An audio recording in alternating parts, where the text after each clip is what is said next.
Thank you for lasting, 6 hours? You deserve a reception and some drinks later. Okay, thank you guys. And thank you so much really to the panel for agreeing to be on this philanthropic agenda. What we have is really quite a stellar cast from around the world. You could see as this world turns, you've got Shamina from the US, you've got Jonathan based out of London. Foundationist, yes. The foundationist, all right. And we've got from the Middle East, Ahmed. We've got Siti right across the causeway, and we've got Xiao. So we're here to talk about systems change. It's not easy, as we all know. It requires structuring policies, power dynamics, and capital flows. How then do we really move the needle? I know all of you do it in your own way. You could be doing it through multipliers, community, technology, government relations, partnerships. So I really want to start with you, Shamina. You deal with a lot of impact enterprises rather than, say, a nonprofit on the ground. And you think that that's really a modality that you're very comfortable with to drive the kind of impact you want to do? Can you tell us how you think about that? Yeah, so first, thanks for having me, and thanks you for everybody for lasting the entire day. I think it's important to have this conversation here in Asia specifically. If you think about systems change, which is what we're talking about here today, it's more important than ever because what the world is facing right now, what we're facing right now, is a collision of calamities in some sense. There's price increases, there's climate adaptation issues, there's economic volatility. And so when it's all happening at once, it's easy, it's not easy, but it's sort of like our instinct is to go to what can we do for the individual in this moment. But that's only possible if we've looked at the system as a whole. And what it means to look at the system as the whole is to certainly understand, to listen and learn for the individual NGO or the individual person or community, but one has to understand how all of these things fit together at a systemic level. And that's kind of what we're looking at the Center for Inclusive Growth, is how are we looking at the incentives? How are we looking at the various programs? How are we looking at the impact on community? How are we looking at, as a private sector company, how profit and purpose have to integrate together to create impact? So that's a little bit of how we look at it, but when it all comes together, what's really interesting is, as an example here in Vietnam, we've unlocked close to $600 million in credit over the last 3 years for over 10,000 women, Vietnamese women small business owners. And that's only come over the last 3 years because over the last 5 years previous, we've worked to create an evidence base and a model for how we do our Mastercard Strive small business program, which focuses on 3 things: capital, digital, and access to networks and know-how. So that's really the purpose of how we look at systemic change in this moment, is acting with urgency, but built on an evidence-based, gleaned over time. How did you get there? There must have been some war wounds. What were some of the mistakes you've made along the way? Or you didn't see something, but you've actually got better over time? Well, I think, we'll probably talk about this, but I think the sense of urgency comes from moments in time that are calamitous. And so for us, I think, COVID was a catalytic moment where we had to, thankfully, because we had built a model that we call commercially sustainable social impact, so impact that doesn't rely specifically and only on philanthropy, but that understands that philanthropy is part of a capital stack that can de-risk, lending and de-risk the things that business dollars can fund. We had built a system that allowed us to act quite quickly during COVID. But I think these moments in time are the things that really put us to the test. And we'll talk about the moments in time later. Since you talk about capital stack, I think John from Shell Foundation, you do quite a bit of work in terms of activating private capital. Talk to me about that. Yeah, we do. So thank you for that. And thank you to PAA for sponsoring, bringing us all together. This is powerful convening. You're quite right that we de-risk the private sector frequently. And that's, when you speak of system change, probably each person in this room is seeking to, in some way or another, change one or another system. But all of us are operating in a system of philanthropy that itself is in need of change. So philanthropies typically either don't scale up their work, or if they look to scale up their work, they're often looking to get the public sector to pick up some of what they're doing, some of their ideas. But the public sector is in widespread retreat from the work that we care about. And so you need to find another pool of capital. The private capital is the largest and perhaps the only pool to achieve the scale that we need. But to leverage the private capital, you need to be able to do two things. You need to be able to take the risks that others won't take, and you need to get very comfortable with the idea that you taking that risk is going to make someone else a lot of money. And neither of these are particularly comfortable concerns for most philanthropies. So at the foundation, where I'm fortunate to be on the shoulders of giants who have been doing this for 25 years. But at the foundation, for example, we de-risked banks so that they would lend to tuk-tuk drivers, to people buying an electric 2- or 3-wheel vehicle for the first time. No one really knows the non-payment rate of an electric 2-wheel vehicle. And so it's hard to get people to lend. We'll take on that risk until it's proven out. And then we're comfortable with the idea that that's going to make somebody money. So we were one of the earliest capital in to Zip Electric, the largest fleet owner of electric vehicles in India. And that's now a successful company. The investors in it are doing well by it, and we're very comfortable with the idea that our money is helping them make money. That's a comfort we have to get to if we're going to catalyze private capital. That's amazing, because I meet a lot of funders who are totally reluctant to put in, quotes, stupid money. Yeah, you might call it stupid money, but when we leverage 14x our program budget, it doesn't sound so stupid. I get you. I totally get it. I'm a firm believer. I wish more philanthropists would think like John. Over to Ahmed. You are very big into partnerships, private sector, government sector. And I'm really quite impressed. I visited you, had a good fortune to do that. Visited your Neymar program, which is really trying to reduce food waste, food loss. Walk us through how you think about systems change there. Thank you, Shaun. Maybe allow me to set the context by describing how the Emirates Foundation came to be. So the Ahmed, Emirates, sorry, you need to put the mic closer sure. to your mouth. So the Emirates Foundation was founded in 2005 by the president of the UAE, Sheikh Mohammed bin Zayed, not as a CSR vehicle, not as a grant-making vehicle, but as a national catalyst for social development. Now, how do we come about doing our impact? We like to create a platform in which the public, the private sector, and philanthropies shared in one single room or single cause to actually create impact. Now, that's easier said than done, but when we talk about this, the public sector has a big role on creating policies, legislations, for any cause or even the private sector to thrive. The private sector has, of course, the innovations, the tools, and sometimes the funding to see through some of these causes. And finally, the golden recipe is bringing the people together. And that's where the philanthropy is the main orchestrator in mobilizing people, not for, I would say, short-term impact, but long-term impact.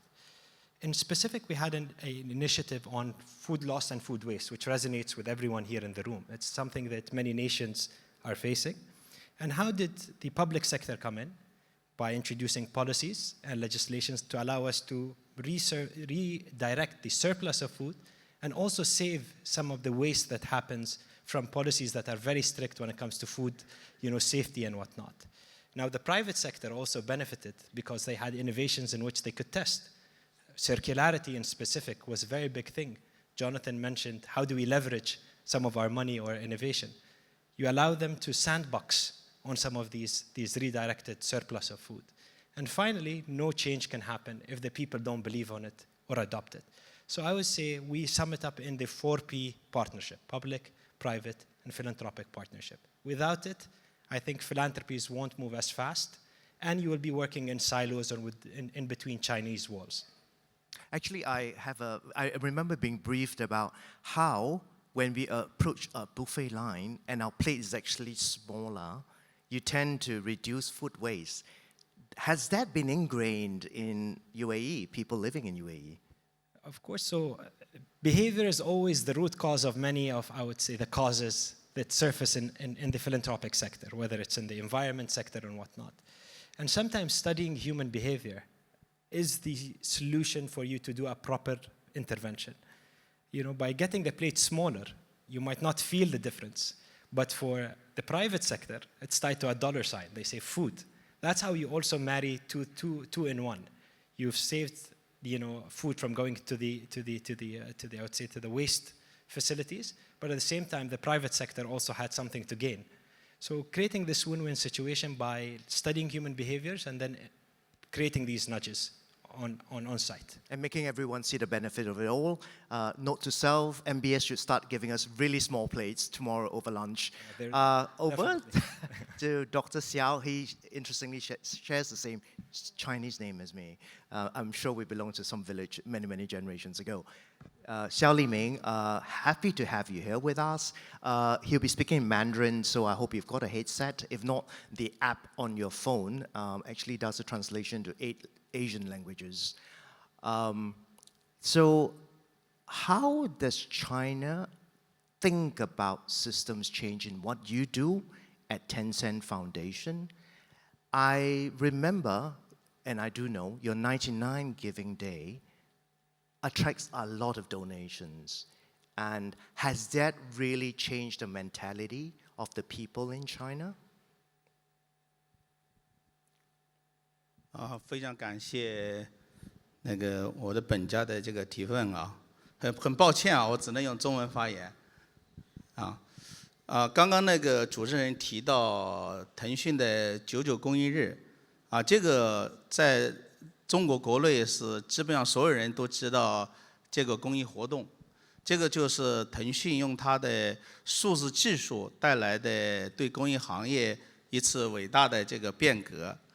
它是在中国通过数字技术推动99公益日的产生，极大的降低了这个公益的门槛。在中国有8个字可以来总结这个活动，就是人人都可公益，而且能够把公益行为变成你指尖上的，你只要手指一动，你就可以去做公益。它这个门槛能够低到什么程度？你可以为公益项目捐1分钱也可以，捐更多的钱也可以。你也可以不捐钱，你可以把你的行为公益，你去捐布，完了有企业可以把你的捐布，他去帮你捐钱，再捐到这个公益项目里面。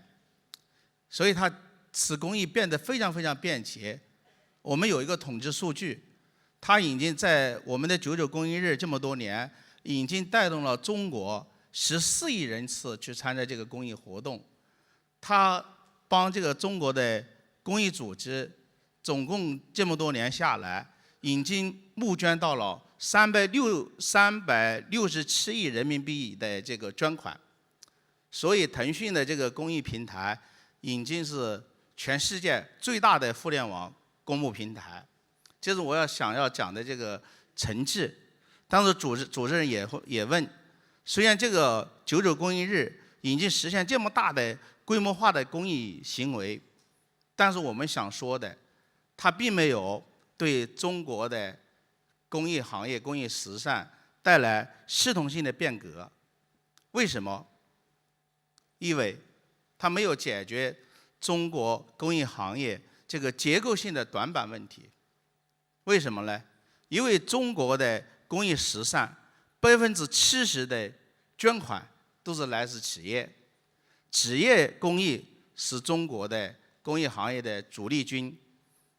那能看到99公益日是带来了巨大的 C 端用户的这种参与，但实质上企业公益在这里面参与的并不多。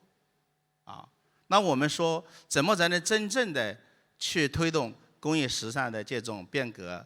我们想说的，要用技术去推动公公益时尚行业生态的这种形成。这就是我们这一次受 PAA 的邀请，我们中国来了20多家企业公益的代表。现在我们深刻地认识到，所有的企业公益在一起，最重要的不是捐赠了多少资金，而是所有的企业都要把自身的核心技术的能力都贡献出来，大家聚集在一起，抱团去发展，共同去协同去做一些公益项目，才能发挥公益时尚的这种系统性的变革。所以大家就在门外能看到我们的这个展板，除了我们中国的这些头部企业，每一家在做不同领域的一些公益时尚活动，还有更多的是我们协同在一起，大家一起用每个企业不同的核心技术能力共同做的一些公益项目。你在外面能看到，我们能跟货拉拉在一起，我们能跟复兴，我们能跟平安，中国很多企业大家在一起共同实施的一些公益项目，这才是能够推动公益时尚系统性变革，用技术带来的巨大的变化。Thank you. If you haven't managed to get yourselves a set of a translation and you haven't seen the app, essentially in China, on one day or a week, you could actually donate as little as 1 cent, and it gives you billions of dollars in donation. But Dr. Xiao feels that that still doesn't really move the needle, because at the end of the day, in China, most of the contributions, 70%, actually come from corporates. And so they'll work at it to make sure that there's a sea change in the way people think about philanthropy. But more importantly, how do the companies react? And that's exactly what he's doing right now. With him is quite a company of Chinese companies here at the summit. And they're really trying to understand how they can work together to really make a difference to systems change in China, in a nutshell. I think I don't know if I translated it well. I think there are a lot of very capable, like Robin. All right, I shall not shame myself further. Siti, I'd like to turn to you. We talk a lot about different partners at work. You've got a very interesting Orang Asli project in Malaysia. Goes right to the heart of the matter. Tell us about that. Thank you, Shaun, and well done for organizing this really impressive conference that brought us all together. Well, I want to share there's a well-known story about two fishes swimming in the ocean. So one fish turns to the other and asks, "How's the water?" And the second fish replies, "What is water?" So I think philanthropy is really going through a similar moment right now. And for many years, many of us have been focusing heavily on programs and really how much money we've put into it, what intervention, what outputs, and how we do things on the ground. But we don't really see the full picture. We don't realize what is water. And there are a lot of parts, for example, the incentives, the narratives, the relationships, the hidden power structures, and also the assumptions that are quietly holding some of these problems permanently in place. And perhaps today's geopolitical realities, the world that we are in today, are really forcing us to see the water a lot more clearly. Climate shocks, economic uncertainty, social fragmentation, declining trust, and also rising inequality, all of this are actually forcing philanthropy to rebalance its portfolio of investments, so to speak, and hence our interventions. Because we are also beginning to realize that communities are really at the center of this. And some of the most important conditions holding societies together are actually the invisible ones. These are trust, a sense of belonging, community leadership, local legitimacy, social cohesion, and most importantly, agency. At Yayasan Hasanah, this realization, this aha moment, have fundamentally shaped and changed about how we think of impact. We really have stopped seeing beneficiaries as community. In fact, we've banned the word beneficiary in our work because we start seeing them as humans and more as really leaders at the center of systems change, the water of everything. So one of the communities that we work is the indigenous Temia Orang Asli community in the rainforest region of Perak, Malaysia. And I always like to share that in my DNA test result that I have 26% Tausuk and 9% of this indigenous community, in which we still wonder where that came from 8 generations ago. But so to speak, that like many indigenous communities around the world, they have historically existed at the margins of society unless someone made it out there to speak on panels like this to share about their lived realities. And what's more important, despite possessing deep environmental knowledge, strong social structures, cultural heritage, and generations of lived stewardships of the land, too often, communities who are closest to nature, resilience, and cultural wisdom are actually the furthest to the access of capital and decision-making power. And what inspired us the most is that all these communities actually did not lack leadership. Leadership was already there. In fact, in some structures, much stronger than what we call leadership in our lived realities here. The Tok Batin, or the community leaders, are already carrying legitimacy, trust, social cohesion, and continuity within the community. So what we've done is that rather than replacing the local Tok Batin with institutional leadership, the impression that we have, the understanding that we have is seemingly better, we chose to work with them. So we've connected Tok Batin to the community structures. And what we've done is that we did not over-engineer the intervention. We did not centralize leadership. There's no reporting structure that makes Hasanah the hero or the center of everything. Because the Tok Batin and the community themselves in this project remain the protagonists. And I think that distinction matters because systems change cannot happen when you actually permanently import some of this knowledge from outside and impose it upon them. And I want to share that the project, which is a community tourism project at Kayuh di Tonggang in Ipoh, Perak, has actually generated 40,000 ringgit in the first 7 months. And last year alone, they earned 180,000 ringgit for the year as revenue. This means a lot because before that, they were invisible from the system and revenue was something that was foreign to the community. But honestly, to me, the deeper outcome was not only economic.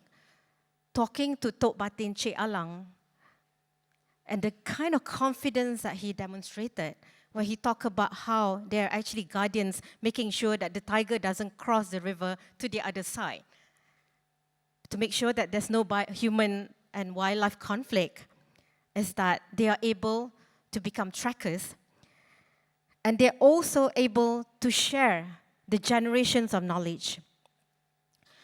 So one line from systems change that stayed with me is that transforming a system, it really is not about the systems itself, but the people who make up the system.